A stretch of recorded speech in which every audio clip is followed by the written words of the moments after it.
Hi,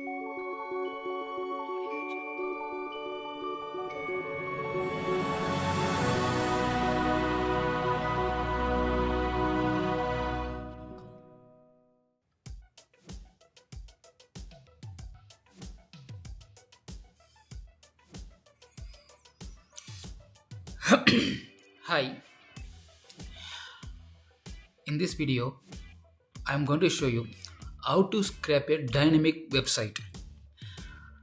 Dynamic website scraping is little bit tricky, but not that much difficult. So first, check whether the site is dynamic or static. To check whether the site is static or dynamic, I will show you. Before that, what are the tools I am going to use it to scrap the dynamic website. I'm going to use the Python two libraries. One is Scrappy and another one is Splash Scrappy. And one more thing, that to run the Splash, Docker environment is required. Docker, so Docker also to be installed. Okay, I will show you one by one step. First, check whether the site is dynamic or not.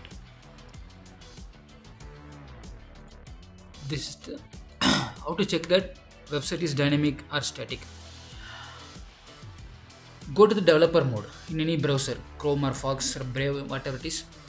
Go to the developer mode, press Ctrl Shift I or F12. Then in the developer mode, select the network tab. In the network tab, select again check the disable cache box. You have to check it here. If you're able to see here, it will be there. It's a disable cache. First step is to select this disable cache box. You have to select. Okay. Next step is press Ctrl Shift P.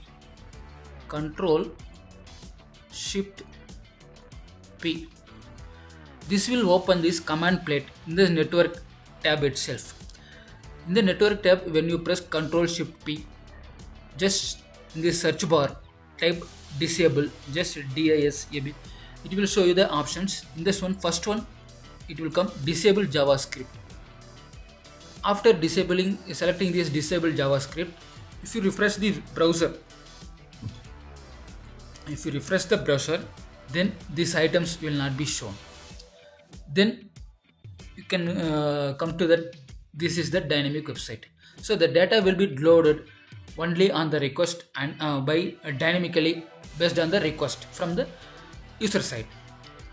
Okay, how to scrap this site? That is the next step I will show you.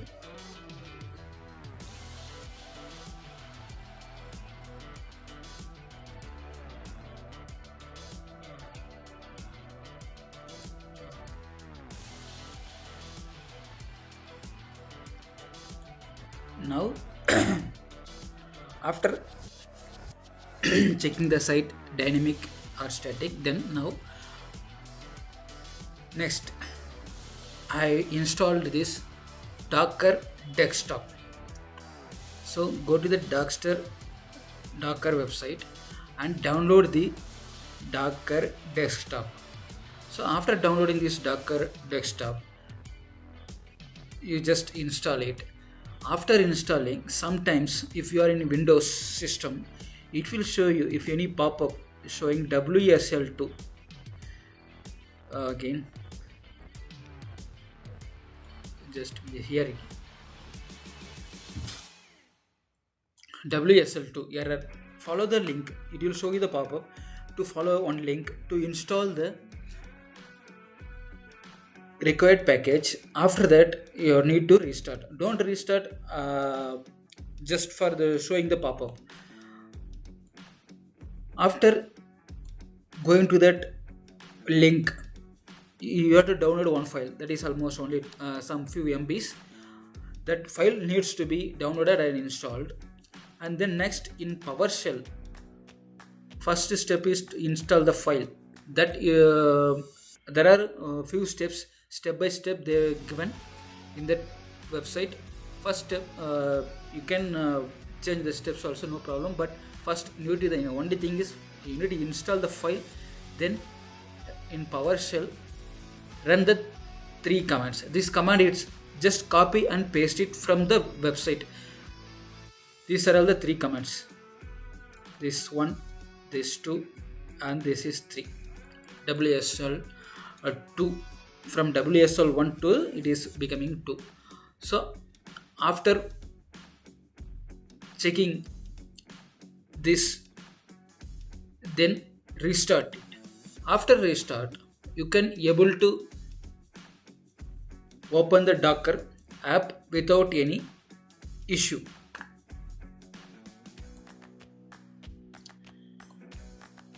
Next,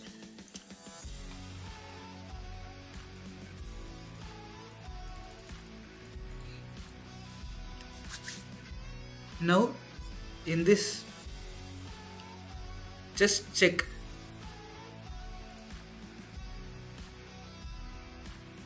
after restarting, after opening the Docker app, go to the cmd, just run this command, docker version. If there is no error, if everything is installed successfully, then you will see docker version, docker version, whatever it is. Okay, the next, depending upon the internet speed and data availability, this command will take little bit of time. What is this command? This is the main command this is the image, splash image, which we are going to run in the Docker app. Okay, here you can see scrapping up splash docker pull. This is the command, docker pull scrapping hub splash. The same command I have shown here, docker pull scrapping hub splash. After running this command, it will take little bit of time. Actually, I have installed, this is the second time I am showing you, that's why it is not showing any, only few lines it is showing, otherwise it will go to more than 30 lines. Just you need to wait, it will install automatically all the required tools and packages. Once installation is completed, go to the Docker Hub. In Docker Hub, select the images link. Select the images link. After selecting the images link, here you will see this scrapping hub splash. This is the only tool or image which I have installed, that's why it is showing only this one, no other thing. After installing successful, you will see this scrapping hub splash. Here actually when taking screenshot it's not came. Here you can see run command. Run command will be here. After clicking this run command, after clicking the run command, it will show you this pop-up. This pop-up, it's a optional window, but we need to give some input. The number one input is here. Just type the name, whatever you want. I have just typed here splash. Here you can see. This is the one which need to be typed here. After clicking the run. Okay. The next one is here you can see. Here you can't able to see, but this is the just IP address. It's a extension of the port address. It's a port address. Whatever the port you can give. By default, it is given 8050. This port address I have given here.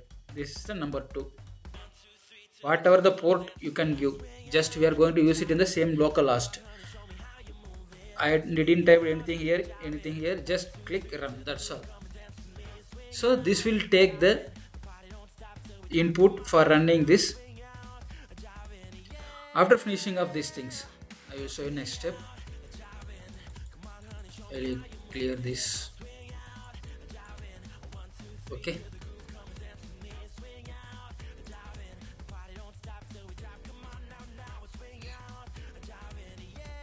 Next.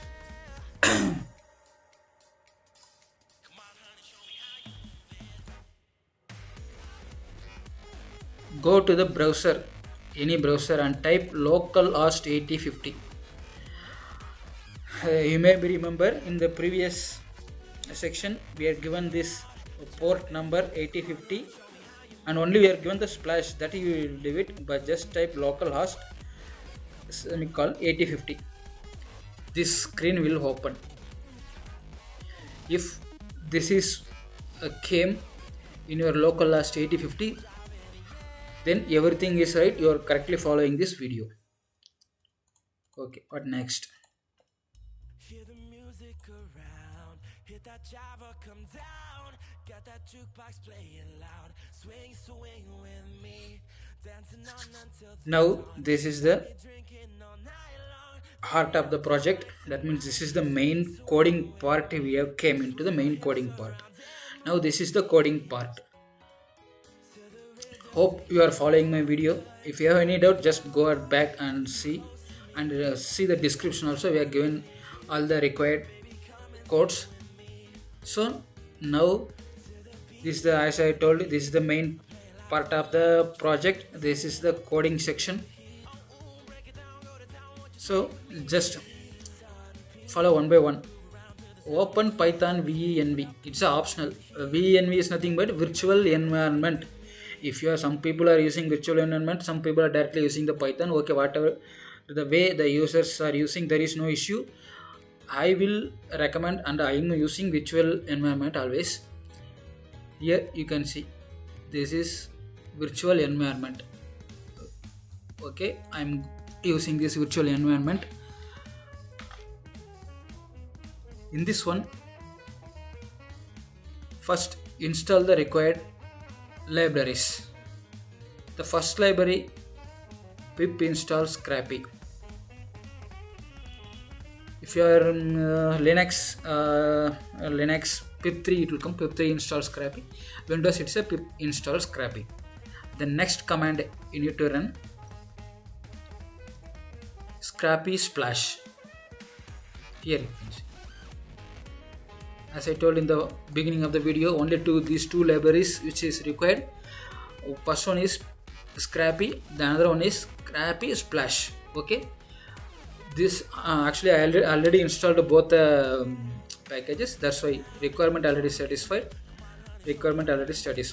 So both are installed. So it's showing a requirement already satisfied. Otherwise, it will install with small libraries only. So after installing these two libraries, the other things in the same virtual environment, same CMD, same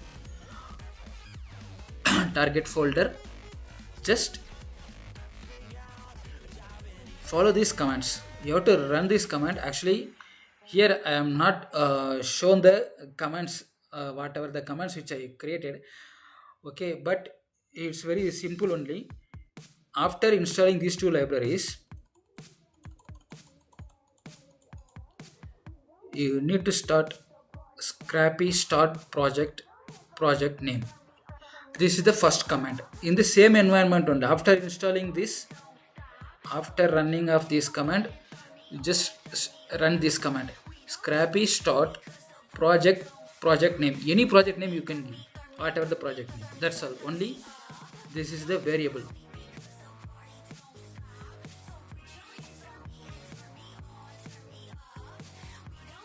This is the variable. This is Scrappy start project is required, and this project name, whatever the things you can give variables. Then go to the cd that project name, whatever the project name you have given, go to that location. Then Scrappy gen spider. Okay, I will show you that one. Scrappy gen spider. This also the command line. This is a command spider name. This is again a variable, whatever the name you can give. And this is also dynamic website name variable, whatever the name. Don't worry, it's not important now. You can later give inside the project, that I will tell you. Spider name, this is the variable Scrappy gen spider name. That's all. And this is the website name. After running these three commands, 1 2 3, After running these three commands, still you are in this virtual environment of Python cmd only. Then just type code dot. If you want to open Visual Studio, this will open Visual Studio.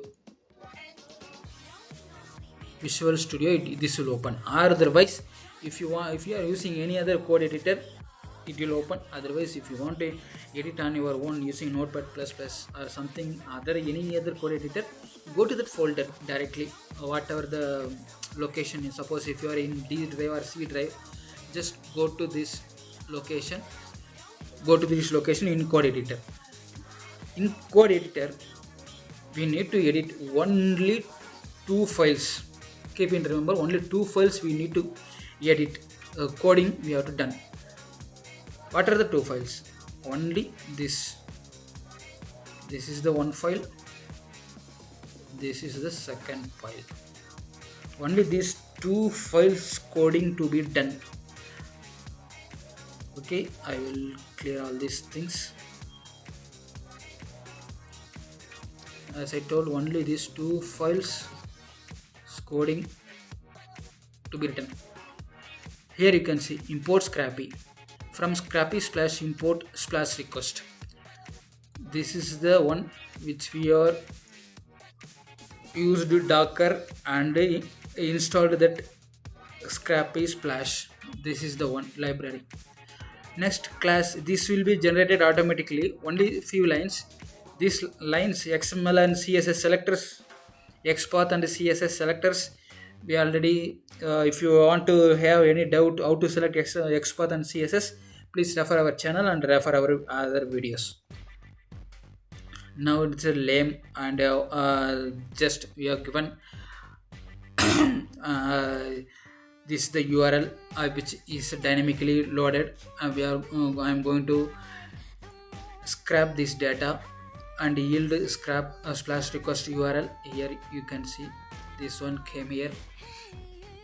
Then self response product selector. This is the product which I want to is the response CSS. You can use XPath or CSS, whichever you are familiar.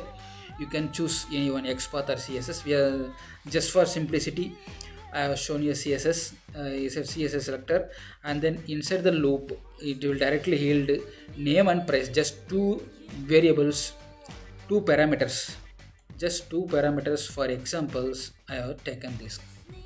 Okay. Next file.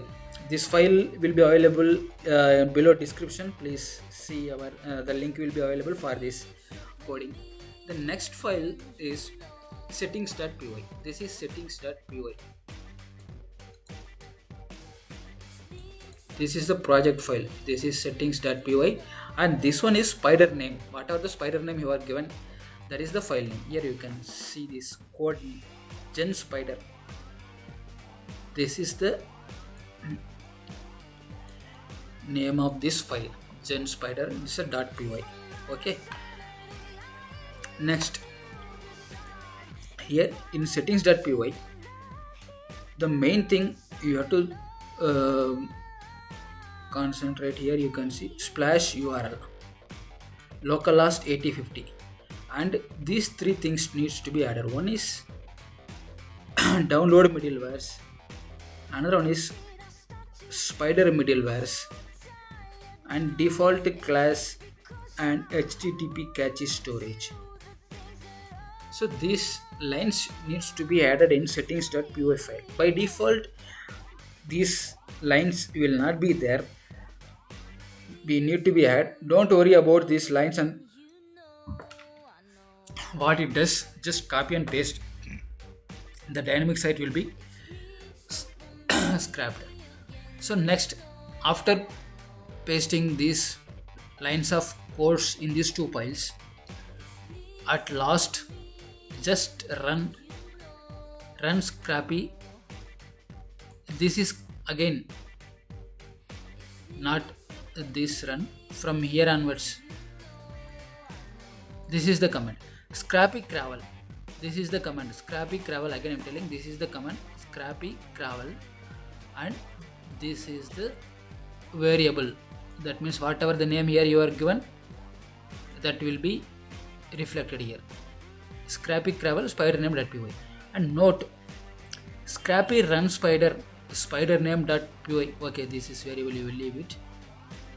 The another command here you can see scrappy run spider. So what is the difference between scrappy gravel and scrappy run spider? Scrappy gravel will be used inside the project because you are already created a project here. You can see you are in the project, start project name. So you are already in the project, inside the project you are created the spider also. So gravel to be used. A run spider without this command scrappy, if you are doing this directly, number 3, that means C, option C. If you are running the command first, that means scrappy gen spider, then you can use scrappy run spider. So these two are linked.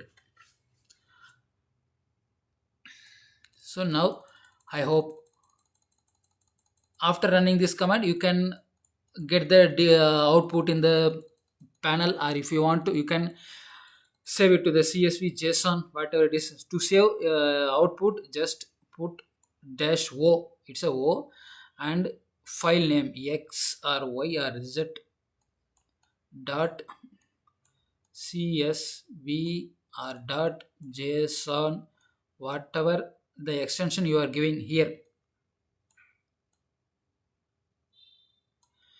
it will save it to the required file extension.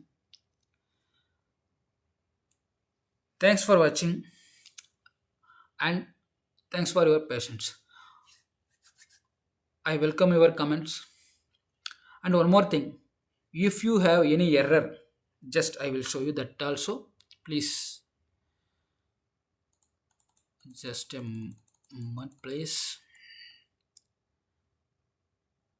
I will show you that because I faced a error. I want to show you that too.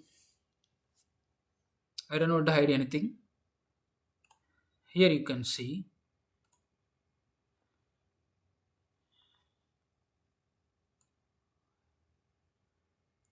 whenever when I run for the some other time, I got this 502 bad gateway error. So why this is happens? This error, you are not getting any output. Why this error happens? So this error mainly because of the site issue only. To check that one, go to that same localhost 8050 site, and then just enter the address here. Enter the address here. Then click render. You will see the output here. This is the output, and this is the output. This script itself error when rendering this, requesting this site. Sometimes it may happen. If you have any error, say like 502 or bad gateway, then you directly copy that URL and paste it here and click render. If you see this kind of error, then just refresh and retry it again. You will have the success. Thanks for watching. Have a nice day.